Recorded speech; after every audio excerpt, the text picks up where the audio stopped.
seat. Driver yan, hindi yan si Mendoza. Tama yan, Mel. Kanina pa ang ganyan ang sitwasyon, Mel. Alas 8 pasado ng umaga, yung driver nasa pwesto lamang niya. Ito ay ipinosas di umano ni Mendoza. Pero sa kada makikipag-negotiate, itong mga negosyador ng MPD, pinadadaan doon sa driver. At tatayo lamang ito si Mendoza doon sa pwesto ng kambyo. Kung ano man yung mapapag-usapan, nire-relay ng driver kay Mendoza o kaya direkta itong makikipag-usap, pero dadaan muna sa pwesto ng driver palabas doon sa bintana. Mel. Emil, sa obserbasyon mo kanina pa, no, nung nakikita mo kung ano yung nasa loob ng bus, no? Kamusta yung mga pasahero sa loob ng bus? Yung mga hostage? Nung nakapwesto tayo, Mel, kanina doon sa bandang likuran ng Quirino Grandstand, bahagyang bumubukas yung mga kurtina ng bus at nakikita nating nakaupo lamang yung mga bata at matatanda. Kapansin-pansin itong si Captain Mendoza, itong hostage taker, hindi ito mapakali sa kanyang pwesto. Pupunta doon sa driver's seat, maglalakad sa aisle, pupunta sa dulo, sisilipin ng mga pulis na nakapwesto doon sa bandang likuran, pupunta doon sa gilid, pupunta uli doon sa driver, magsusulat ng mensahe doon sa papel sa pamamagitan nitong bond paper at pencil pen, ipopost niya dyan sa bintana, doon sa pintuan ng bus, sa istribo kung saan natin nakikita ngayon. At sa pamamagitan ng mga ganitong klase ng kanyang gawain na ipaparating niya yung kanyang mensahe sa Manila Police District, pati doon sa hostage negotiators, Mel. Sa kasalukuyan, may mga bata pa at mga kababaihan dyan sa loob ng bus. Tama yan, Mel. Sa ating impormasyong nakalap, may 15 pa yung hostage ni Captain Mendoza sa loob ng bus. Ayon naman dito sa Manila Police District, ligtas daw at hindi naman daw sinasaktan ito ni Captain Mendoza. Mel? Emil, sabi mo kanina yung nakaposas doon, yung driver, ano? Kilala na ba? May pangalan na ba yung driver na yan na nakaposas, sabi mo? Nakakuha na ng intelligence information, pati ng karagdagang mga ideas at information itong investigating team na kumahawak dito sa hostage taking. At ayon sa kanila, hindi muna nila kailangan pang i-divulge o ibunyag muna yung katauhan nitong mga nasa loob ng bus, pati na yung driver, para hindi na rin maapektuhan ang investigasyon sa kaso. So, teka muna, Emil, sigurado ba na driver yon yung nakaposas na yon? How sure are you? Isa na yon sa tinanong natin, Mel, sa Manila Police District SWAT team na kanina pa nating kasakasama. Ayon sa intelligence information na kanila raw nakuha, nag-iisa lamang talaga yung hostage taker. Ibig sabihin, wala itong kasabwat na hostage, maging yung driver ng tourist bus. Maraming salamat sa iyo, Emil Sumangil. Back to you, Mike. Emil, diyan ka lang, ibalik natin ulit yung video nung kuhang-kuha nyo, nung may pumutok. Baril yun, no? Malaman, pero mukhang medyo may pagkabuo yung tunog kanina eh.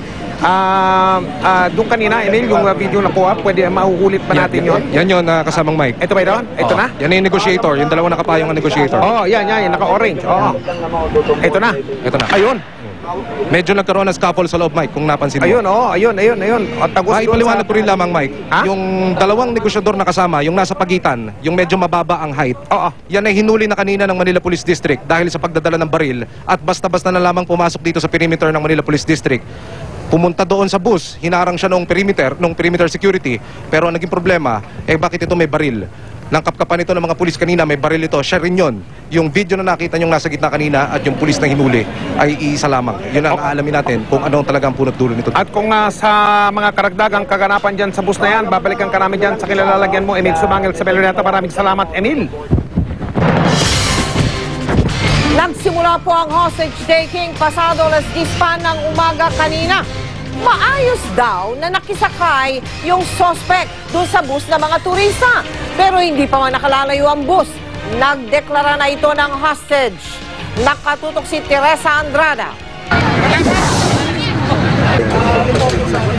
Nauwi sa hostage drama ang sanay paglilibot sa mga makasaysayang lugar at pasyalan ng tourist bus na ito na may sakay na 21 Hong Kong nationals at 4 na Pilipino na kinabibilangan ng driver, interpreter, photographer at assistant photographer. Alas 10 ng umaga, habang nagsasakay raw ng mga turista sa Fort Santiago sa Intramuros, maayos na nakiusap ang suspect na si dating Police Senior Inspector Rolando Mendoza sa driver ng Hong Thai Travel Bus kung pwede siyang makisakay. Pumayag naman ang driver kahit may bitbit na M16 automatic rifle ang suspect. Pero pagdating sa Quirino Grandstand, imbis na bumaba. Upon arrival dito sa Quirino Grandstand, nag-declare siya ng hostage. Nabalot ng tensyon ang paligid. Agad na kumilos ang mga pulis at SWAT. Kinordonan ang magkabilang lagusan ng kalsada sa Quirino Grandstand. Sina Manila Police District Senior Superintendent Orlando Yebra at Chief Inspector Romeo Salvador ang itinalagang mga negosyador. Ilang beses nagpabalik-balik ang mga negosyador sa bus. Binigyan rin ng telepono ang suspect dahil nawala na ng baterya ang bitbit niyang cellphone. Ang mga hinostage ilang beses nahagip ng kamera na pasilip-silip sa bintana ng bus. Matapos ang halos 2 oras na standoff, pinakawalan ni Mendoza ang 2 babaeng turista na nagreklamo ng pananakit ng tiyan.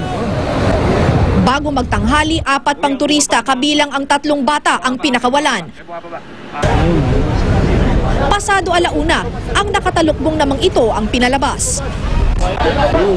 Ayon sa kinatawan ng Chinese Embassy na agad ring nagtungo sa Quirino Grandstand, pinipilit nilang makipag-ugnayan sa pamilya ng mga turistang lula ng bus. I'm still trying for, but there's no available means so far. I'm very concerned about the security and safety of the Chinese nationals.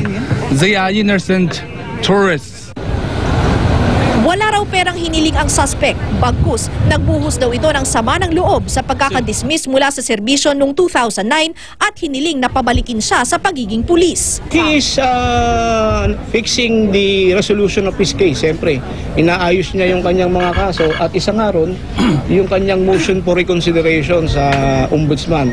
Ayon sa mga nakasamang pulis ni Mendoza sa Manila Police District, mabait at mahinahon daw si Mendoza. Batid daw nila ang kinasangkutang kaso ng dating kasamahan, pero hindi raw nila inakalang mauuwi sa hostage taking ang sama ng loob na kinikimkim niya. Hindi ko lang alam kung ba't niya ginawa yan, pero mabait yan, masipag yan. Mabait na pulis si Kapitan Mendoza.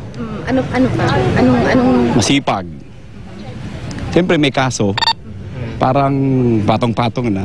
Teresa Andrada, Nakatuto, 24 Oras.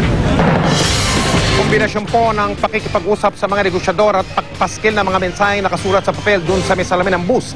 Yan po ang ginamit ng hostage taker at sa ganyang paraan pinarating niya ang ilan sa kanyang mga hiling at hinaing.